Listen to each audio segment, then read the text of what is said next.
you been doing this? Well, we started 3 years ago, and so this is the third year, and now faculty are really starting to become more motivated to participate in this because we changed. Not when I say we, I mean the faculty changed. So the faculty organization voted to be evaluated based on their teaching and learning. This was not imposed by the administration. So it was a faculty-led. Did you guys invent this, or did Yes. this come from somewhere else? No, so I designed this and worked with the programmer who did the programming. Fantastic. Thank Are you. Thinking of sharing this with other institutions? We are sharing it with other institutions, and thanks for reminding me, which is, I even made an instance for this group. And so here we have, here I just, based on, really quick, I just took some of the goals that we might be talking about today and made an instance here for the California Health Corps goals and objectives. And you can see it's very sparsely populated. But if anybody has a project that they want added to this, so I put that, Maylin came up with the high-level categories as positive process, positive progress, caring competence, that has good examples, includes reflection and learning, and a feedback loop. And so if this is a way that we can, one way we can all add to add your projects and your metrics and whatever evidence you want to this group. It's a marvelous invention, really. Thank you. Yeah, and we're just starting to try and figure out about launching it into a company because the school said they were not really, they're happy to share it, but they're not really interested in shepherding that process. So if anybody wants to help out on that, I love advice, mentorship, partnerships. We've been doing show of hands. Do you want a show of hands? Yes. Great. So, by the way, Valerie, it turns out that the information you get in school is usually obsolete and completely wrong by the time you graduate from university already. And in medical school, the replacement of information in the doctor's head with an information source in an iPhone or some other mobile app is rapidly making it completely irrelevant for these doctors, with the exception of surgeries and even robotic surgeries moving in.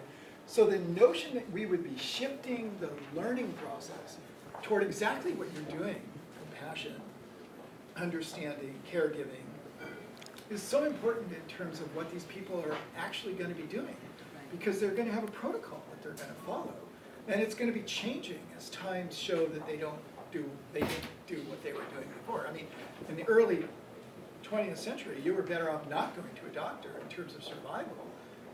And it only, with the sulfur drugs and such, became really beneficial to go to see a doctor to get better.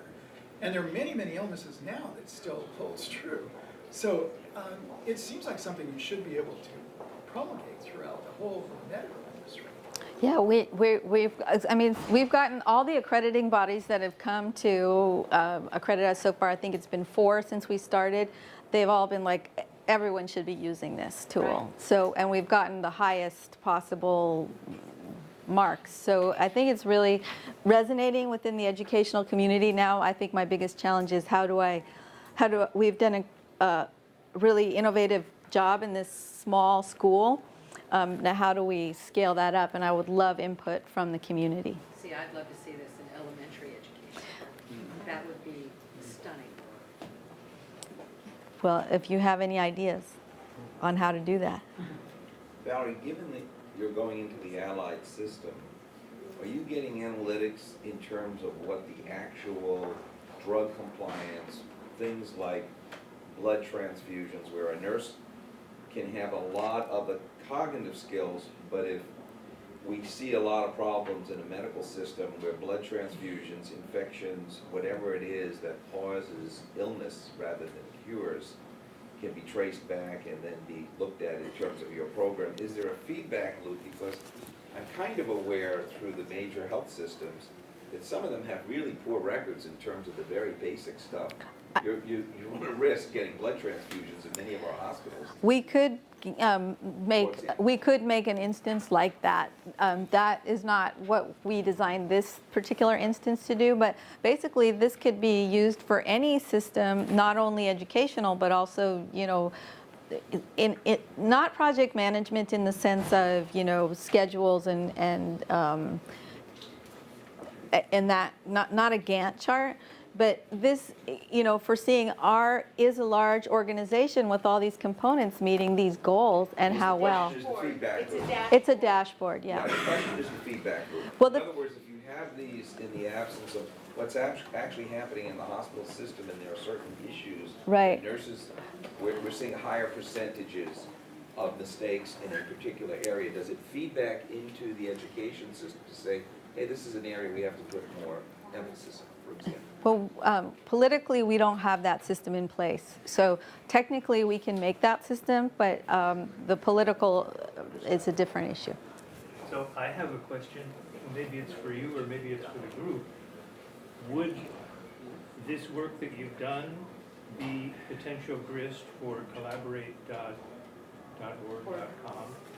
We heard about it. Valerie wasn't here yesterday, so. And Kevin was here this morning, but. Yes, but Dan can speak. Yeah, so one of the things that we're starting next Thursday is to try to apply this for a new workflow development process for a clinic.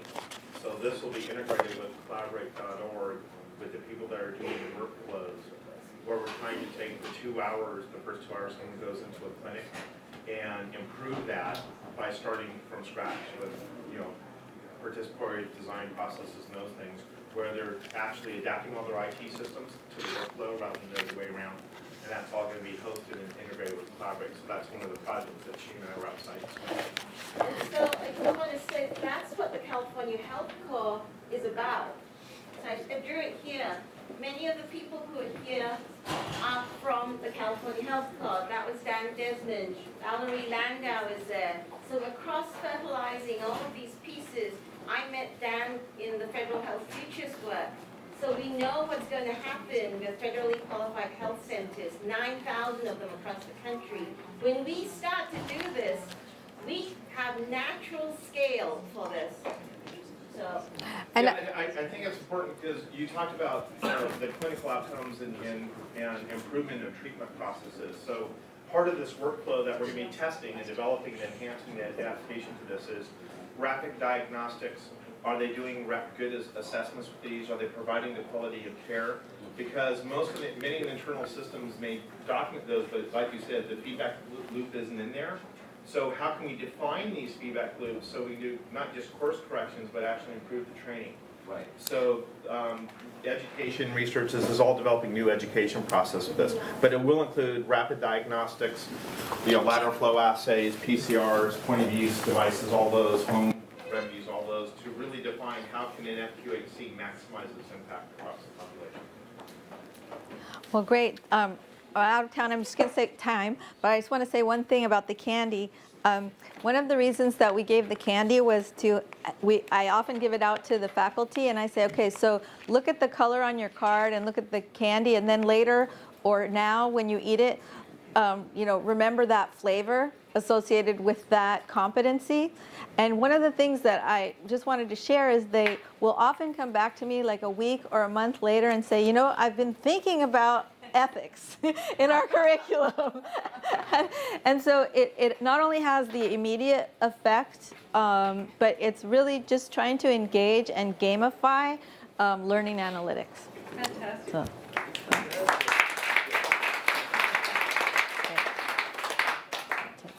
Let's give Valerie a much more energetic applause. That, she was totally awesome and she rocked it. I'm sorry, but I just have to ask her a question. Tell us about your shirt with the TVs. I'm from Hollywood, LA. I just need to know. Love it. Where did you get it? What are you wearing? Just pretend you're on the red carpet. What are you wearing? I'm wearing a hand-embroidered silk blouse with TV sets because I got my start working in television. Yeah. Wow, we'll have to talk. How exciting. That's so great. And I consider the television as a metaphor for all digital media. Well, isn't that a great way to end her presentation with her clothing is all about that. Thank you, Valerie. Okay.